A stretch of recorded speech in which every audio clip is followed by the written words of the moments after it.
con el auspicio de Adidas Battle Pack, zapato oficial del Mundial FIFA Brasil 2014, Escuela de Oficiales de Carabineros. Presentamos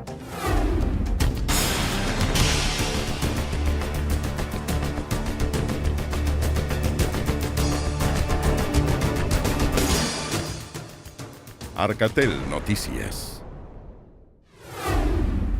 ¿Cómo están? Bienvenidos a todos quienes nos ven a través de las pantallas de la red Arcatel, 22 canales de norte a sur, en esta entrevista como cada domingo analizando la actualidad. Y hoy vamos a hablar de educación, y para eso nos acompaña el Coordinador Nacional de Educación 2020, Mario Weisblut. Don Mario, gracias por recibir la invitación de Arcatel Noticias. Un gusto. Vamos a hablar justamente de la reforma educacional, un tema que está en la palestra en este último tiempo, por supuesto, que está en boga y que es de amplio interés nacional. Para las regiones del país también les interesa, porque hay ciertas desigualdades, no solo sociales, también territoriales, y que de una u otra forma esta reforma educacional busca subsanar. Pero partamos desde lo macro, hablando de Educación 2020, que elaboró documentos que de una u otra forma fueron base o fueron pilar de la política educacional de este gobierno. Quizás sirvieron de pie también para la actual reforma que se está discutiendo en el Congreso. Y parece haber un consenso de que se debe acabar con el lucro, de que se debe fortalecer la educación pública, pero donde no hay consenso tiene que ver quizás con la forma en la que se lleva a cabo esta implementación. Ajá. Me imagino que usted comparte ese diagnóstico, ¿es así o no? Mira, efectivamente, si tú planteas lo que nosotros llamamos el qué de la reforma educativa y tú miras el documento que publicó Educación 2020 en abril del 2013 y comparas con el programa de gobierno en educación, la similitud es importantísima. No así que total, pero casi total. Es decir, nosotros compartimos plenamente el programa de gobierno en educación. Lo cual no significa necesariamente, y lo hemos dicho públicamente, que estemos tan de acuerdo en el cómo, en el cuándo, en qué secuencia, ¿no? Y ahí es donde se producen las complicaciones que han sido evidentes, digamos, para todo el mundo, ¿no? Y en ese sentido usted ha sido muy crítico respecto de la labor comunicacional del gobierno en términos de implementar esta reforma, de darla a conocer. En ese sentido, ¿mantiene usted las críticas? ¿Sí? Son fervientes, digamos, son fehacientes. Ahora, justamente... Pero no es lo mismo la crítica comunicacional, que es cómo se comunica, que creemos que ha habido ahí un déficit feroz, ¿no? ¿En qué sentido? Pero antes del cómo se comunica o qué se comunica previo a eso es la secuencia legislativa que se escogió. Claro, usted hablaba del contenido del... de la legislación, porque uno tiene que comunicar algo, ¿no es cierto? Entonces, aparte de que no estamos 100% de acuerdo con la secuencia legislativa, tampoco, y también tenemos objeciones respecto al contenido específico de esas legislaciones, cuestión que nosotros nunca previmos, digamos, que no hemos estado en el desarrollo de esto.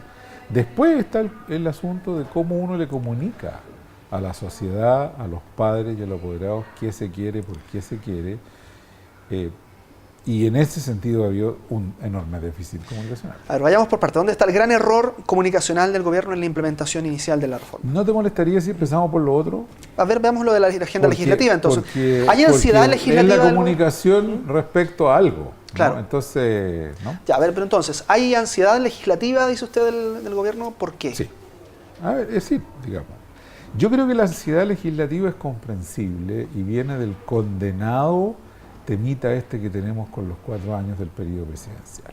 Entonces, más encima con elecciones municipales a mitad de camino, entonces todo gobierno llega y siente que tiene que, ¿no es cierto?, hacer en muy poco tiempo todo, y se producen cuestiones que en el caso de la educación al menos son muy difícilmente compatibilizables con lo que es el tamaño y la complejidad del sistema educativo. El cambio en educación no es solo un cambio legislativo, y esto es lo que yo creo que el gobierno no entendió bien. El cambio en educación es un cambio cultural. Es un cambio cultural que afecta a 5 millones de estudiantes entre preescolar y superior. 5 millones, compadre, que no cambian su visión de cómo son las cosas de un día para otro. No son los 50.000 que desfilan en la calle, son 5 millones. Los que desfilan en la calle son ya se me fallaron las matemáticas, como dice aquí, pero son el 1% de lo que es. Son 7 millones de padres, más o menos, de estudiantes universitarios, preescolares y escolares. Son 3 millones de apoderados que están en colegios particulares subvencionados. Entonces tú no cambias. Y eso es lo que el gobierno yo creo que no vio. Y es que esta es una reforma sociológica, cultural y legislativa. Y creyó que con amarrar un paquete de proyectos, pasarlos por el Parlamento, iba a cambiar la educación de Chile, y se está estrellando contra lo que se está estrellando. Usted hubiese sido más partidario de hacer todo esto más gradual, ¿no? Más paso a paso. Nosotros nos definimos a nosotros mismos por esto que te estoy diciendo. Nos definimos como gradualistas leninistas. ¿Ya? Es decir, cambios profundos. Sin prisa, pero sin pausa. O sea, mira, definamos el norte, definamos a dónde queremos ir, definamos cómo lo queremos hacer, pero vamos de a poco, si es necesario haciendo experimentos pilotos, ¿no? Pero no tirar de un paraguaso las cosas, porque los resultados los estamos viendo en la prensa. O sea, basta con abrir la prensa todos los días. Yo te juro que yo leo el diario en la mañana, me dan ganas de taparme la cabeza con la sábana y volver a acostarme. ¿Por dónde hubiese partido Educación 2020, usted en este caso, esta reforma? Mira, hay no se trata de hacerle propaganda a un libro, pero hay un libro que se llama Cambio de Rumbo, que yo publiqué a fines del año pasado, en que está explicada la secuencia año por año. O sea, qué debió haber sido primero, qué debió haber sido después, ¿no? Y son muchas cosas. La gente hoy día, algunas personas creen que el cambio educativo es el fin del copago, el lucro y la selección. Esos son 3 de 30 y tantas cosas que hay que cambiar en el sector escolar, y de 20 que hay que cambiar en el sector de educación superior. Entonces, como la cosa se polarizó en este proyecto de ley, se pierde la perspectiva, y uno de los defectos comunicacionales del gobierno es no explicar, mira, esta es toda la reforma, ¿no es cierto? Esto es lo que vamos a hacer ahora, esto en el segundo semestre, esto el próximo año, cuánta plata más o menos nos vamos a gastar en educación superior, cuánto en los profesores, cuánto en preescolar, sin entrar siquiera al detalle, pero al dejar estos vacíos comunicacionales se ha prestado, por ejemplo, para todas estas frases terroríficas como que la reforma no aborda la calidad. Sí la forma, sí la aborda, pero cuando el gobierno no comunica, entonces se deja todo el espacio para toda esta cosa. Y ahí está el principal error comunicacional, volviendo entonces a la parte. Comunicacional. Pero después, si tú me preguntas, volviendo atrás, a por dónde nosotros hubiéramos comenzado sin duda por carrera docente y fortalecimiento de la educación pública. Y preescolar, ¿no? O sea, hubiéramos comenzado por ahí rápido, ¿no? Y después tampoco hubiéramos mandado lucro, copago y selección en un solo proyecto. Hubiéramos mandado lo de selección y lo de copago, que son mucho más fáciles de explicarle a la ciudadanía antes, y el de lucro lo hubiéramos dejado un poco para después. El tema del lucro, Carlos, es importante que la gente lo entienda.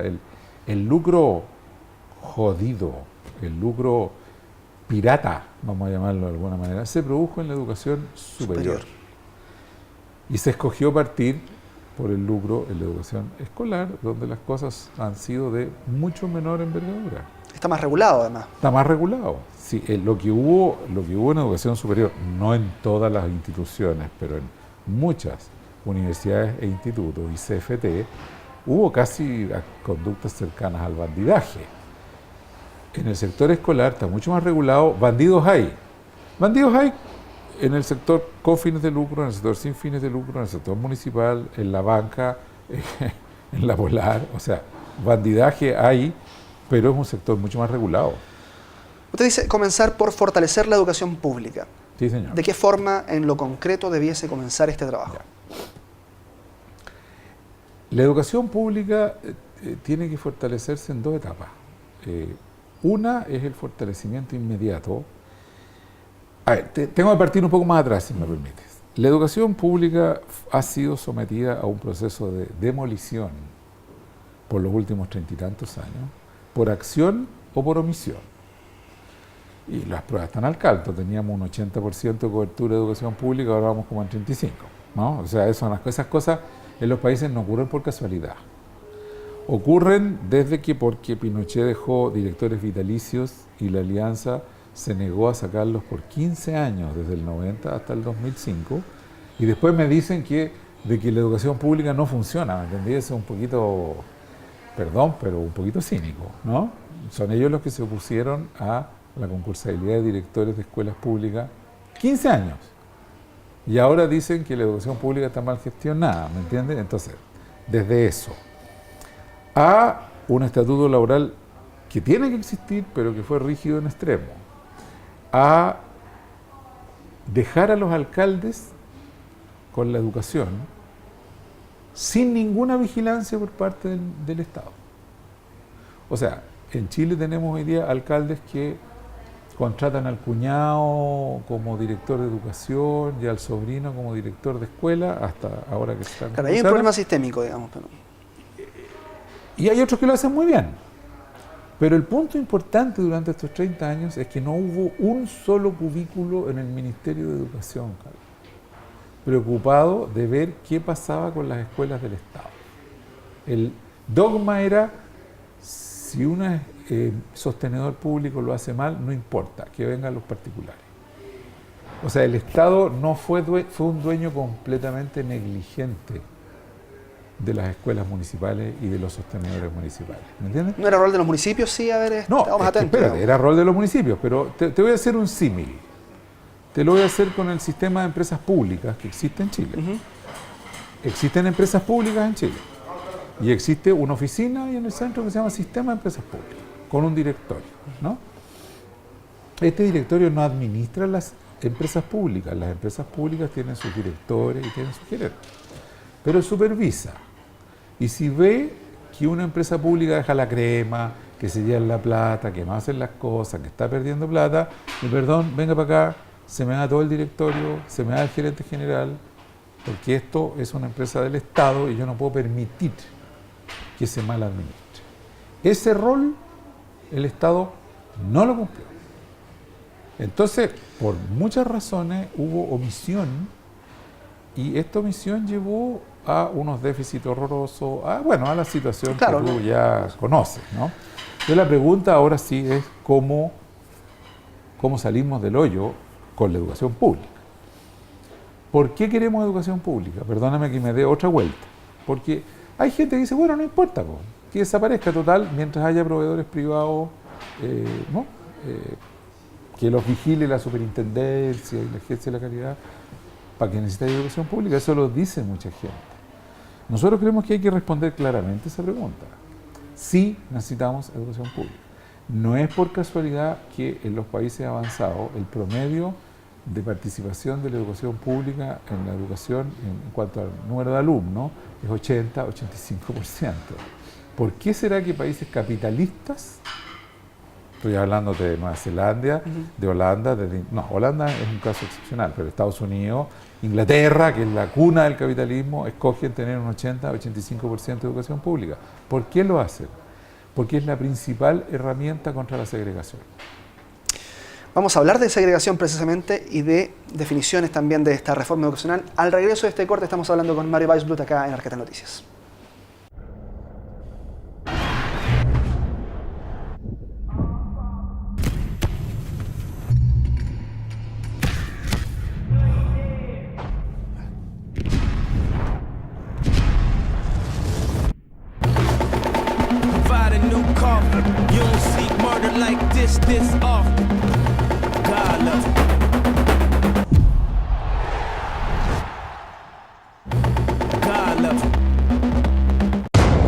En esta escuela nadie te va a recibir con una fiesta mechona. Para ingresar se necesita más que un buen puntaje, más que entrega, más que vocación. Acá solo entran los mejores y ya te puedes imaginar quiénes son los que egresan. Porque si esta escuela fuese para todos, no sería para ti. Postula a la Escuela de Oficiales de Carabineros de Chile y conviértete en el oficial que Chile merece. Estamos conversando en este domingo acá en Arcatel Noticias con Mario Weisblut, Coordinador Nacional de Educación 2020. sobre la reforma educacional, lo que se está discutiendo hoy en el Congreso y por supuesto a nivel de toda la sociedad. Y habíamos hablado de un concepto básico que también se está conversando, que es este de la segregación, el copago, los colegios subvencionados. Hay una sensación hoy día en los dueños de los colegios, pero no solo en ellos, sino también en los apoderados que han estado marchando, y que hoy en día con la reforma así como se está discutiendo, dicen, el próximo año, en 2 años más, no voy a tener colegio para mi hijo, me van a cerrar el colegio, este colegio subvencionado tiene que pasar a ser o particular pagado o estatal. ¿Dónde está ahí el problema? Esos apoderados son víctimas de una campaña del terror, para que estemos claros. O sea, digamos, yo le pido a los apoderados, por favor, no crean las campañas del terror. O sea, a ver, yo creo que aquí hay que, si me permite, voy a irme un poquito más atrás. Segregación. ¿Ya? La lacra del sistema educativo chileno es la segregación del sistema escolar. Segregación social y segregación académica. Hemos sido llevados a creer durante 30 años de que la buena escuela es la escuela segregada, ya sea por clase social o por académica, como los liceos bicentenarios. Y yo entiendo que los apoderados, a ver, si yo en el sistema peculiar actual, que no existe en ninguna parte del mundo, estamos claros en eso, no existe en ninguna parte del mundo. Si yo soy un apoderado que tengo a mi hijo en una escuela con copago de 20 lucas y lo puedo llevar a una escuela con copago de 40 lucas, le va a ir mejor a mi hijo, porque va a estar con compañeros de mayor nivel socioeconómico y por lo tanto la escuela va a tener mejores resultados. Por lo tanto es natural que los padres quieran, en este perverso sistema que no existe en ninguna parte del mundo, segregar a sus hijos. Los sostenedores tampoco son malignos. Ellos actúan de acuerdo a las reglas que les puso el sistema. Y eso es muy importante transmitirlo. Aquí no estamos hablando de segregadores malignos. Donde han habido piratas en la educación superior. Separemos el cuento. Ahora, justamente los sostenedores hablan de que, por ejemplo, el copago no afecta, no hace segregación, porque, por ejemplo, gracias al copago ellos pueden obtener fondos para becas, con los cuales pueden incluir en sus colegios a estudiantes de menores recursos. Pero los datos son los datos, pues. O sea, siempre te sacan el ejemplo del colegio X. Por supuesto, si hay 10.000, 11.000 escuelas, entonces siempre está el dato, pero los datos duros son que tenemos el sistema más segregado del mundo. Esa es la verdad. Por Dios, aceptemos de una vez la realidad. Somos una vergüenza internacional y tenemos una segregación que es mucho mayor que la segregación residencial. Ya Chile es segregado, es clasista, los barrios son barrios pobres, ricos, 3/4 ricos, pero el hecho duro, y que nos lo dicen todos los observadores internacionales, es que en Chile estamos transportando niños en buses y en 4x4 para segregarlos aún más de lo que es la segregación residencial. El sistema conduce a la segregación. Y esto es importante que la gente lo entienda, pero no lo podemos cambiar de un día al otro. O sea, y en 4 años tampoco. No, y tampoco en 4 años, pero tenemos que empezar a torcer el rumbo. ¿Por qué se produce la segregación en Chile? Yo creo que es importante que lo entiendan. Se produce por 2 razones.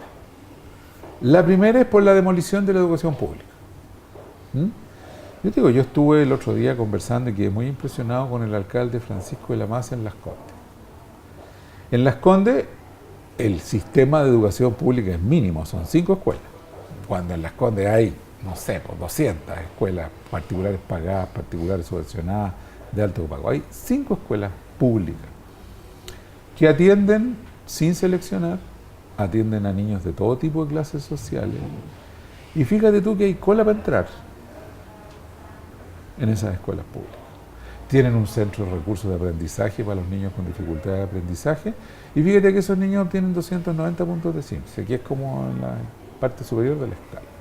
Y hay, no, pero lo más interesante es que hay cola para entrar a esas escuelas. No pueden recibir más alumnos porque ya no les cabe. Claro. ¿No? Si nosotros en Las Condes, y lo tomo como un microuniverso, en vez de tener 50 escuelas públicas, tuviéramos 50, yo te aseguro que la educación de Las Condes sería menos segregada. Porque los padres querrían llevar a sus hijos sin tener que pagar 50 lucas, 80 lucas o 400 lucas a una escuela donde están todos los niños integrados, ¿no? Que son pluralistas. Entonces, la principal herramienta de segregación, vuelvo para atrás, es la educación pública. Pero hay otro elemento de la segregación que es muy feroz, que es el sistema de competencia de mercado que existe en Chile. El sistema de competencia de mercado, por cierto, no es solo el copago, el lucro y la selección. No es solo esos tres elementos. Son otros dos más, que es la competencia por la subvención general. Es el hecho de que si yo tengo una escuela y te saco un niño de tu escuela, me traigo para mi escuela 1 millón y tanto de pesos por año, ¿no? Entonces a mí me conviene, ¿no?, competir contigo, no colaborar contigo. En el mundo avanzado las escuelas colaboran, aquí compiten. No me conviene ayudarte con tus matemáticas, no, porque yo necesito tener mejores resultados que tú. Justamente. Segundo elemento de la competencia de mercado es este abuso del CIMSE como elemento de la competencia. Nosotros no tenemos nada contra las mediciones, pero sí tenemos contra que yo salga afuera aquí, ¿no es cierto? Mire, venga para acá porque yo tengo 280 de CIMSE y usted tiene 240, el de la escuela del frente. ¿Qué pasa con esos dos elementos? Que si tú y yo estamos compitiendo, mira, ilegalmente, es el Estado el que nos dijo a nosotros, al sostenedor Carlos y al sostenedor Mario, el Estado les dijo, ustedes pueden poner una sociedad anónima para educar.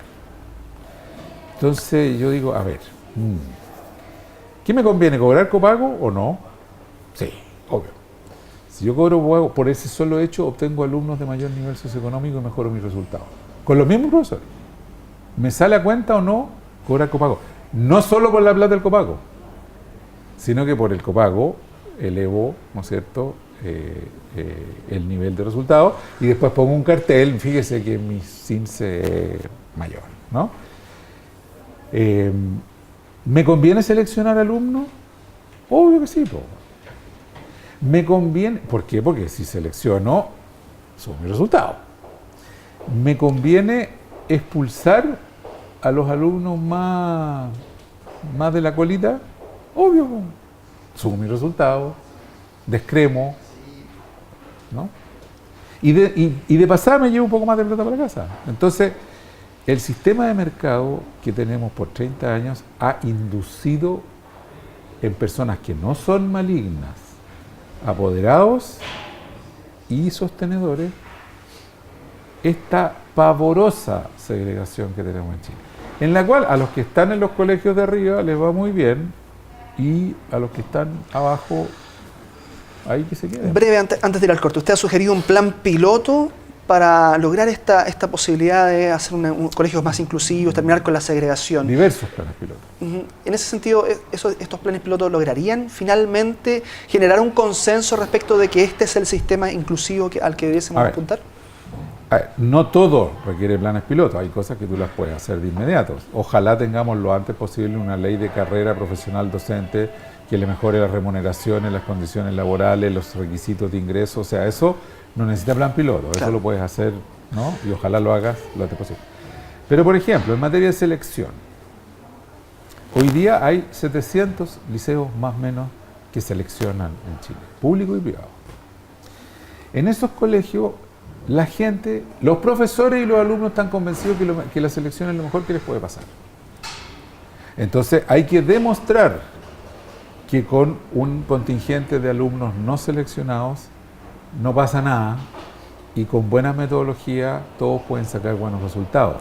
Eso no lo haces por decreto de ley, lo haces probando y demostrando, y los ejemplos existen, pero nadie los conoce, entonces se generan estos temores en los profesores y en los alumnos y en los sostenedores. Perfecto, vamos a hacer un corte, estamos de vuelta enseguida, nomás conversando los últimos minutos acá con Mario Weisbrot. Arcatel y sus 22 canales asociados a lo largo del país se unen en el primer noticiero verdaderamente nacional. Te invitamos a que veas una nueva forma de hacer y contar las noticias desde las regiones. Muy pronto, Portavoz Noticias. Portavoz Noticias. Seguimos conversando acá en este domingo con Mario Weisbrot, Coordinador Nacional de Educación 2020. Nos quedan 5 minutos más, me acaban de decir, así que vamos al grano. Hablábamos de los profesores, la carrera docente. Se habla justamente del Estado como principal controlador de la educación a futuro. Esa es la idea, o en un sentido el Estado como principal garante de... Es distinto controlador que garante. Ya, pero entonces, el Estado como garante de la educación. ¿Cómo motivar a los futuros profesores justamente a ingresar a un sistema donde el Estado sea el garante de la calidad, cuando justamente ha sido, dentro de todo, falto de garantías el sistema de educación estatal para los profesores, justamente? Solo permítame antes esto del controlador y el garante, porque parte de la campaña del terror, es decir, que aquí se quiere terminar con la educación particular subvencionada, que el Estado solamente, falso. El programa de gobierno, podrán haber errores comunicacionales, el programa de gobierno habla de un sistema de educación mixta. No queremos que se cierre ningún colegio particular subvencionado. Ojalá, ni con fines de lucro, ni sin fines de lucro particular subvencionado. Entonces, señora apoderado, eso no es lo que busca la reforma. Segundo, nadie pretende terminar con la libertad de elección.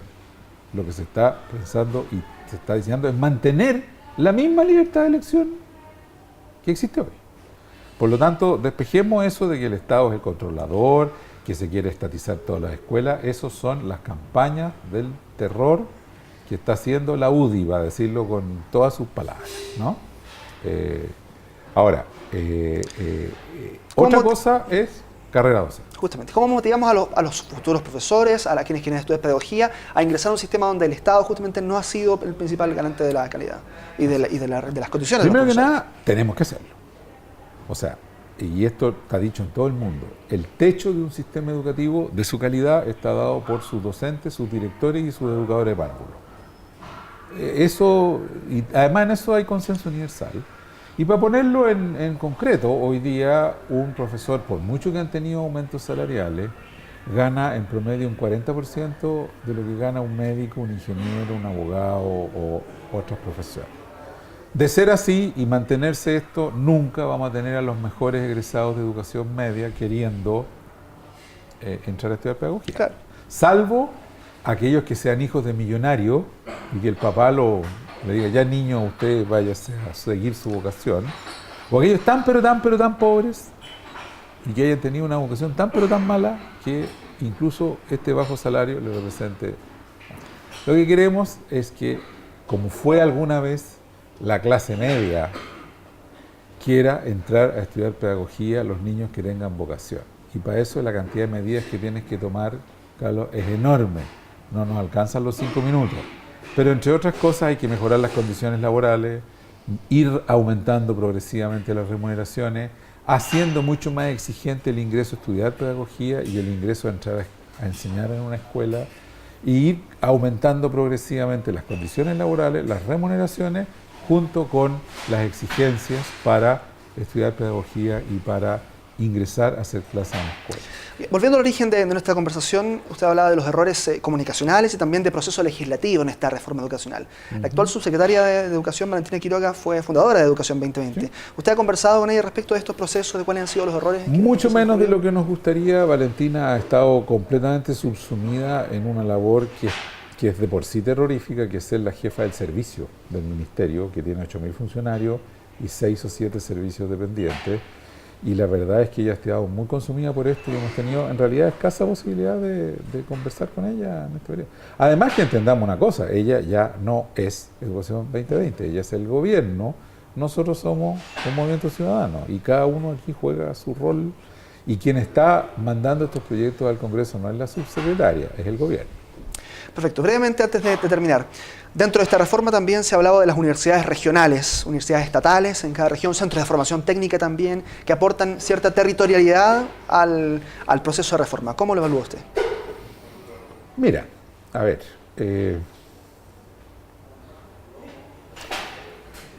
yo quisiera pensar que lo que se va... No nos hemos metido en este tema, no hemos estado de cerca en el tema, pero ojo a lo que necesitamos en Chile, no solo en regiones, es una mucho mayor presencia de lo que en otras partes del mundo se llama una universidad politécnica. Ojo, porque no hay que perderse en eso por salir rápido, digamos, a mostrar algo, ¿no? ¿Cuál es lo más cercano que tenemos en Chile a una universidad politécnica? La Universidad de Santa María. ¿Cuál es la gracia de esto? que en la Universidad de Santa María, que por cierto es privada, no es pública, Claro. aunque es como si fuera pública. Tú sabes que aquí hay de todo, Claro, ¿no? son del consejo. Tú puedes entrar a estudiar ingeniería civil, técnico en ingeniería automotriz o oficio de electricista automotriz en la misma universidad y puedes pasarte de una a la otra, ¿no es cierto? Y hay que crear un sistema integrado de universidades politécnicas en regiones, no perpetuar la perversa separación que tenemos hoy día entre CFT, IP y universidades. Por lo tanto, ojalá que lo que se diseñe en regiones vaya por ese lado y no perpetuando los modelos antiguos. Perfecto. Siempre se nos queda corto tiempo para seguir conversando de este tema y por supuesto que será tema para una próxima conversación. Muchas gracias. Mario Weissmuth, Coordinador Nacional de Educación 2020. Un gusto. Y a ustedes, como siempre, agradecerles la compañía en Arcatel Noticias. Siga informándose a través de los 22 canales asociados a la red Arcatel. Que estén muy bien. Con el auspicio de Adidas Battle Pack, zapato oficial del Mundial FIFA Brasil 2014, Escuela de Oficiales de Carabineros, hemos presentado